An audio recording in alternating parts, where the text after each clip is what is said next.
नमस्कार, आप देख रहे हैं टीएनपी न्यूज पे। हूँ आपके साथ मीनाक्षी। चले रुक करते हैं मध्य प्रदेश छत्तीसगढ़ की खबरों का। छतरपुर के नगर पालिका नौगांव की हालत दिनों दिन खराब होती जा रही है। अध्यक्ष, उपाध्यक्ष और पूरी परिषद नगर की दुर्दशा से परेशान है। इस स्थिति के लिए मुख्य नगर अधिकारी को जिम्मेदार ठहराते हुए परिषद के सभी सदस्यों ने एकजुट होकर छतरपुर कलेक्टर से मुलाकात की और सीएमओ को हटाने की मांग की, साथ ही ज्ञापन सौंपा। हम लोगों को आज 2.5 वर्ष हो गए नगर पालिका में, तो इसलिए विकास कार्य हम लोगों के रुके हुए हैं। और पूर्व में संदीप जीआर साहब से लेके, मुख्यमंत्री से लेके, आयुक्त से लेके, नगरीय प्रशासन में सभी लोगों को अवगत कराया कि सर नगर पालिका का कार्य प्रणाली सही तरीके से चल नहीं पा रही। इसलिए इसमें सुधार करने के लिए नगर पालिका नीतू सिंह को कहीं अनियंत्रित कर दें और हमें कोई नया पुरुष अधिकारी दे दिया जाए, ताकि हम लोग शहर का जो विकास रुका हुआ है, सफाई से लेकर अन्य संबंधी काफ़ी समस्याएँ हैं जिनको हम लोग सही रूप से, सुचारू रूप से नहीं चला पा रहे हैं। तो हम लोगों का एक ही निवेदन था कि सर इनको कहीं अनियंत्रित कर दें, हमें कोई नया सीएमओ दे दिया जाए, ताकि हमारे शहर का जो विकास रुका हुआ है वो आगे सुचारू रूप से बढ़ सके। विगत वर्षों से जब से ये नगरीय निकाय के चुनाव हुए थे, तो हमारे यहाँ एक मुख्य नगर पालिका अधिकारी हैं सीएमओ नीतू सिंह जी, तो उनकी गैर जिम्मेदार और असंवेदनशील जो उनकी कार्यप्रणाली है उसको लेके पूरे नगर में रोष व्याप्त है। और कहीं ना कहीं जब हम लोग जनता का प्रतिनिधित्व करते हैं तो जनता की अपेक्षाएं हम लोगों से होती हैं, और उसके क्रियान्वयन में जो समस्याएं आ रही हैं उसकी मुख्य जिम्मेदार हमारी मुख्य नगर पालिका अधिकारी हैं। कई विगत वर्षों से हम लोग लगातार शिकायतें उनके पक्ष में और उनकी रवैये को लेके वरिष्ठ अधिकारियों को अवगत कराते रहे हैं, लेकिन उसके बाद कोई कार्रवाई हुई नहीं। चिचोली की निवारी में गेहूं की कटी फसल में आग लग गई। आग लगने से ट्रैक्टर ट्रॉली जलकर राख हो गए। बताया जा रहा है कि खेत में 5 एकड़ की गेहूं काट कर रखी थी, जो जलकर राख हो गई।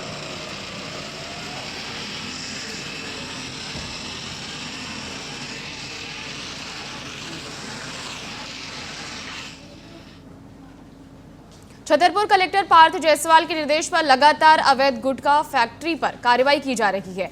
लवकुश नगर में सूचना पर प्रशासन ने बड़ी कार्रवाई करते हुए इसी दौरान नौगांव में स्थित अमन इंटरप्राइजेस पर अवैध गुटखा फैक्ट्री संचालित होने की सूचना पर एसडीएम ने मुआयना किया था, लेकिन फैक्ट्री मालिक नहीं मिलने पर प्रशासन द्वारा कोई कार्यवाही नहीं की गई थी। लेकिन डीएम के निर्देश पर तहसीलदार इंदु सिंह ने फैक्ट्री को सील कर दिया है।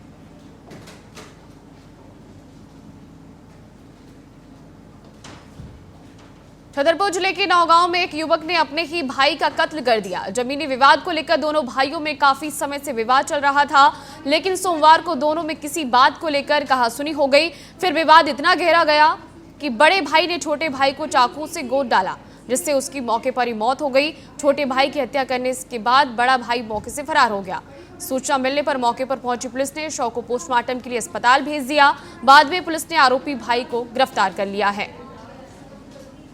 ये नौगांव थाना क्षेत्र अंतर्गत गर्ल्स स्कूल के सामने का मामला है। दो भाइयों में पुराना ज़मीनी विवाद था। ज़मीनी विवाद के चलते एक भाई ने दूसरे भाई की हत्या कर दी। जो आरोपी है अभी हमारी हिरासत में, हम लोगों ने उसको राउंड अप कर लिया। पूछताछ की जा रही है। पूछताछ के बाद जो भी तथ्य आएंगे इस पर कार्रवाई की।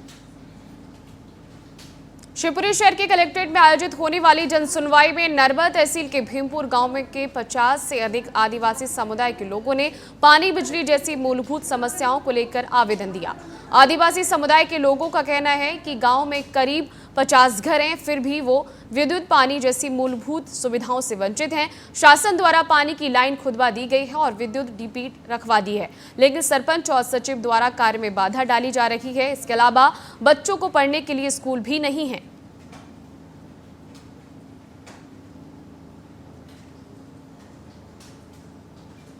मध्य प्रदेश के मंदसौर जिले में अफीम की खेती करने के लिए लाइसेंस जारी की जाती है। इसके बावजूद नारायणगढ़ के गांव गोपालपुर में एक किसान ने अवैध रूप से अफीम की फसल बो दी। अब तक करीब आधा किलो अफीम चीरा लगाकर निकाला जा चुका है। सूचना मिलने पर झाड़ा चौकी प्रभारी मनोज कर खेत पर दबिश दी और अवैध रूप से उगाई गई अफीम की फसल के पौधे जब्त करके किसान सदाराम को गिरफ्तार कर लिया गया है। ये थाना नारायणगढ़ के झाड़ा चौकी के ग्राम गोपालपुरा की घटना है। पुलिस को मुखबिर द्वारा सूचना प्राप्त हुई कि एक व्यक्ति द्वारा अवैध रूप से अफीम की खेती की जा रही है और पुलिस द्वारा तस्दीक कर इसमें कार्रवाई की गई है। मौके पर जाकर लगभग 103 किलो इसमें अफीम के पौधे जब्त किए गए हैं और NDPS एक्ट के तहत इसमें कार्रवाई की जा रही है। इसमें एक आरोपी को भी अरेस्ट किया है। छत्तीसगढ़ में नक्सलवाद के मुद्दे पर सीएम विष्णुदेव साय का बयान सामने आया है। नक्सलवाद के मुद्दे पर बोलते हुए मुख्यमंत्री विष्णुदेव साय ने कहा, प्रदेश में लगातार नक्सलवाद के खिलाफ सरकार और सुरक्षा बल के जवान लड़ रहे हैं और सफलता भी मिल रही है। आज फिर मुठभेड़ जारी है और सफलता मिल रही है। गृह मंत्री अमित शाह का जो संकल्प है 31 मार्च 2026 तक नक्सलवाद को पूरे देश से समाप्त करना, हमें पूरा विश्वास है कि उनका संकल्प पूरा होगा। इस तरह से लगातार हमारे प्रदेश में नक्सलवाद के साथ सरकार और हमारे सुरक्षा बल के जवान लड़ रहे हैं और सफलता भी मिल रही है। आज फिर झीरम घाटी क्षेत्र में मुझे जानकारी मिली है कि मुठभेड़ वहां जारी है और सफलता मिल रही है।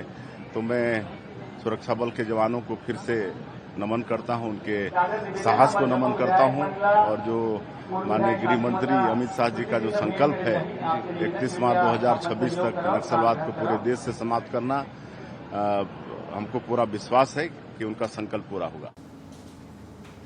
बलरामपुर से बीजेपी नेता सिद्धिनाथ पैकरा को 6 साल के लिए पार्टी से निष्कासित कर दिया गया है। बता दें, सिद्धिनाथ पैकरा सामरी से बीजेपी विधायक के पति हैं। दरअसल सिद्धिनाथ पैकरा ने पार्टी से बागी होकर चुनाव लड़ा था, जिसकी वजह से पार्टी ने उन पर कार्रवाई करते हुए 6 सालों के लिए पार्टी से निष्कासित कर दिया। जानकारी के लिए बता दें, सिद्धिनाथ पैकरा की पत्नी सामरी से बीजेपी विधायक हैं।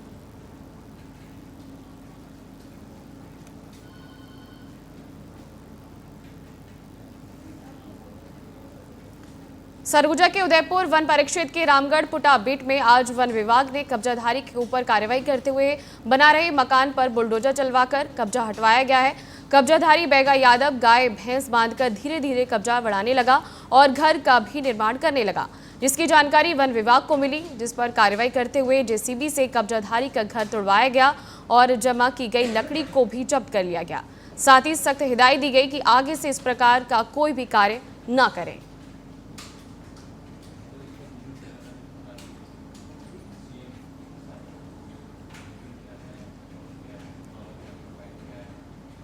बीजेपी भिलाई के जिलाध्यक्ष पुरुषोत्तम देवांगन ने जयप्रकाश यादव और नगर पालिका निगम जोन अध्यक्ष और पार्षद संतोष सिंह उर्फ जेडी जालंधर के बीजेपी में न होने की पुष्टि की है। उन्होंने पुलिस अधीक्षक दुर्ग जितेंद्र शुक्ला को शिकायती पत्र सौंपा है ताकि लोग बीजेपी में कार्यरत होना न बताएं। सोशल मीडिया का गलत इस्तेमाल करने वालों के खिलाफ सख्त कार्रवाई हो सके। कई बीजेपी के राष्ट्रीय वक्ता बताकर आम लोगों को भ्रमित कर अवैध वसूली करते हैं, जो कि गलत है। उन्होंने शिकायत की प्रति जिलाध्यक्ष, प्रदेश अध्यक्ष, संगठन महामंत्री, क्षेत्रीय संगठन महामंत्री, दुर्ग संभाग प्रभारी, जिला प्रभारी को भी दी है ताकि लोग ऐसा ना कर सकें। कि ऐसा अगर कोई कार्यकर्ता करता है पार्टी का नामों का दुरुपयोग, पदों का दुरुपयोग, तो वो अनैतिक है, उसकी शिकायत हमको करना चाहिए, जांच करा करके उनके पर शिकायत कार्रवाई करनी चाहिए। मैंने पुलिस मंत्री का आदेश मानते हुए मैंने संज्ञान में लेकर के आज एसपी साहब को मैंने एक लेटर दिया और उसमें बताया कि इस तरह से अगर कोई व्यक्ति, निष्कासित व्यक्ति भारतीय जनता पार्टी का नामों का, पदों का दुरुपयोग कर रहा है, वो भी राष्ट्रीय स्तर का नेता बता रहा है। राष्ट्रीय प्रवक्ता बनना आसान नहीं भाई साहब, प्रदेश होता समझ में आता। राष्ट्रीय प्रवक्ता हमारे, आप सब जानते हैं कि ऊपर से राष्ट्रीय प्रवक्ता कौन बनते, कैसे बनते, किस व्यक्ति को दायित्व मिलता है। छत्तीसगढ़ किसान कांग्रेस ने कबीरधाम जिले के किसानों की समस्या कलेक्टर को ज्ञापन सौंपा। किसान कांग्रेस के प्रदेश अध्यक्ष अभिषेक मिश्रा और किसान नेता लालजी चंद्रवंशी किसानों की समस्या को जल्द दूर करने की मांग कर रहे हैं। ज्ञापन में जिले के दोनों शक्कर मिलों में गन्ना बेचने वाले किसानों के बकाया भुगतान, बाजार में यूरिया की कालाबाजारी पर रोक और चीनी में व्याप्त भ्रष्टाचार की जांच कराने की मांग की गई है। उन्होंने कहा कि चीनी मिल किसानों का भुगतान नहीं कर रहे हैं, इससे किसानों को आर्थिक परेशानियां झेलनी पड़ रही हैं। उन्होंने कहा चीनी मिलों में जमकर भ्रष्टाचार हो रहा है, इसकी जांच की जानी चाहिए।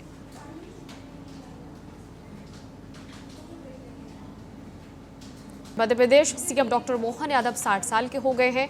मोहन यादव का जन्म उज्जैन में 25 मार्च 1965 को दिवंगत पूनम चंद यादव और लीलाबाई यादव के घर में हुआ था। एक छात्र नेता से लेकर प्रदेश के 19वें मुख्यमंत्री तक का उनका सफर शैक्षिक उत्कृष्टता, राजनीतिक सूझबूझ और जन कल्याण के प्रति अटूट समर्पण का जीवंत उदाहरण है। जन्मदिन के इस खास मौके पर एमपी समेत देश भर के दिग्गजों ने उन्हें बधाई दी। वहीं पीएम मोदी ने एक्स पर सीएम मोहन को बर्थडे विश किया। सीएम ने महात्मा गांधी के आश्रम आश्रम में महात्मा गांधी की प्रतिमा पर माल्यार्पण किया और कुष्ठ रोगियों को कंबल वितरित किए। कुष्ठ रोगियों के साथ कुछ समय बिताया। सीएम को उनके जन्मदिन पर उपहार में गदा भेंट किया गया। आज का दिन कई अर्थों में हम अलग प्रकार से मना रहे हैं। वैसे तो हमारी हर सांस के साथ जन्म का समय है, लेकिन दिन और साल के हिसाब से आज मेरा जन्मदिन था। मैंने हमारे मित्र माननीय रामेश्वर जी शर्मा, हमारे सभी माननीय भाजपा के वरिष्ठ नेताओं के साथ अपने इस महात्मा गांधी कुष्ठ सेवा धाम में कुष्ठ बंधुओं के साथ जन्मदिन मनाया। ये बीमारी परमात्मा की पता नहीं कौन सी लीला है, लेकिन कष्ट से भागने के बजाय कष्ट से लड़ने के लिए ये एक तरह से कुष्ठ योद्धा के नाते से अपनी ज़िंदगी के बाकी सारे रोजमर्रा के काम निपटाते हुए अपने आप को भी बचा के चल रहे हैं। जबलपुर के कैंट पेंटी नाका चौक YMCA मार्ग पर दर्दनाक सड़क हादसा हो गया है, जिसमें महिला बैंक कर्मी की मौके पर ही मौत हो गई। बताया जा रहा है कि भारी वाहन ने महिला को टक्कर मारी और मौके पर फरार हो गया। घटना की सूचना मिलने पर पुलिस मौके पर पहुंची और शव पंचनामा कर पोस्टमार्टम के लिए मेडिकल कॉलेज अस्पताल भेज दिया। वहीं स्थानीय निवासियों का कहना है कि इस मार्ग पर आए दिन सड़क हादसे होते रहते हैं और भारी वाहनों की आवाजाही पर कोई नियंत्रण नहीं है। लोगों ने प्रशासन से इस क्षेत्र में ट्रैफिक नियंत्रण और सुरक्षा के कड़े इंतजाम करने की मांग की है।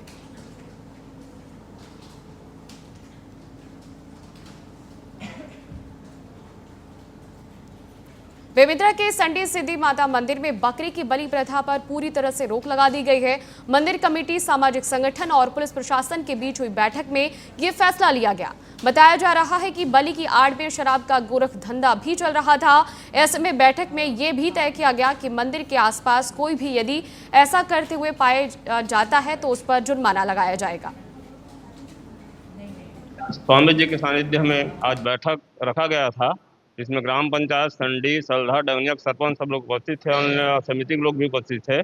इसमें निर्णय लिया गया है कि आज के बाद बलि प्रथा बंद कर देंगे करके सभी लोग निर्णय लिए हैं और हम लोग पंचायत की तरफ से भी भरपूर प्रयास करेंगे कि आज कल से बलि प्रथा नहीं करेंगे। आज देवर बाजार के इस प्रांगण में आज संडी में जो बलि प्रथा होती है उसके खत्म करने के लिए, समाप्त करने के लिए आज बैठक किया गया, जिसमें तहसीलदार, SDO, संडी समिति जो है मंदिर के, उनके पूरे सदस्यगण और आसपास के सरहदी के जितने सरपंच हैं और धर्म संगठन, अनेक समाज के लोग, कबीर पंथ के लोग आज यहाँ समाहित हुए हैं और ये निर्णय लिया गया है कि आज के बाद कोई बलि प्रथा नहीं की जाएगी।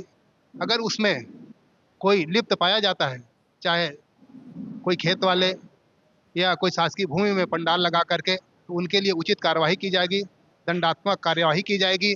देवर बीजा के परमेश्वरी भवन में मंदिर समिति, आसपास के ग्रामीण और सभी गांव के सरपंच वगैरह की मीटिंग हुई थी और इसमें सभी लोगों ने आपसी सहमति व्यक्त किया कि जो बलि प्रथा हो रही है और अन्य कोई गतिविधि है, इन्होंने अपनी मांगों पे सभी ने सहमति व्यक्त किया है और इस पर आगामी जो नियमानुसार कार्रवाई है वो सभी ने इसमें प्रस्तावित की है।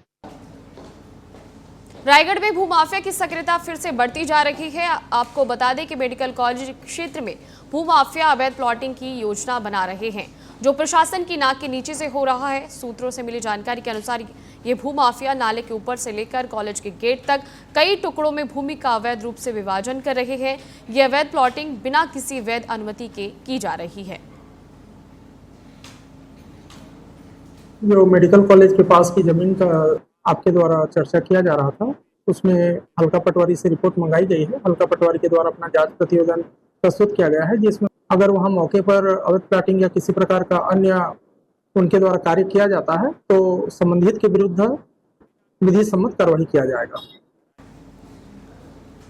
सरगुजा के अंबिकापुर में कचरे की बाल्टी में एक नवजात शिशु का शव मिलने से इलाके में हड़कंप मच गया। पुलिस ने बताया कि बौरीपारा स्थित किराए के मकान में कचरे की बाल्टी में नवजात शिशु का शव बरामद हुआ है। पुलिस आसपास में लगे CCTV के फुटेज को खंगाल रही है। ये पता लगाने की कोशिश कर रही है कि आखिर शिशु का शव किसने फेंका है। शिशु के शव को पोस्टमार्टम के लिए अस्पताल भेज दिया है।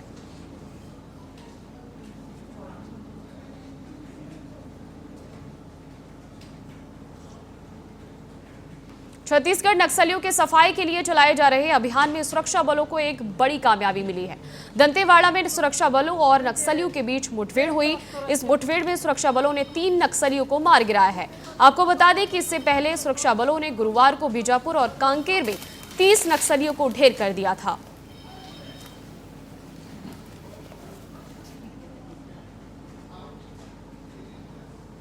चक्रधर नगर थाना क्षेत्र के पचधारी डैम में 2 सगी बहनों के शव पानी में तैरते हुए पाए गए। सूचना मिलते ही चक्रधर नगर पुलिस तुरंत घटनास्थल पर पहुंची और दोनों शवों को पानी से बाहर निकालकर पोस्टमार्टम के लिए भेज दिया। घटना की जानकारी देते हुए थाना प्रभारी प्रशांत राव आहिर ने बताया कि मृतकों की पहचान विनोबा नगर निवासी विंध्या जाटवर और अंजलि जाटवर के रूप में हुई है। दोनों शवों को पोस्टमार्टम के लिए मामले की जाँच शुरू कर दी गई है और भेज दिया है।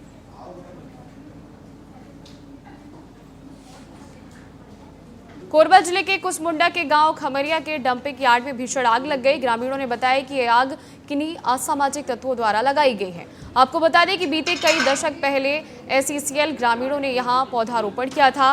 गांव खमरिया के इस डंपिंग में लाखों की संख्या में पौधे लगे हुए हैं जो कि आग में स्वाहा हो गए हैं। बताया जा रहा है कि इस डंपिंग में मोर सहित कई अन्य जीव जंतुओं का भी निवास है। दमकल विभाग को सूचना दे दी गई है।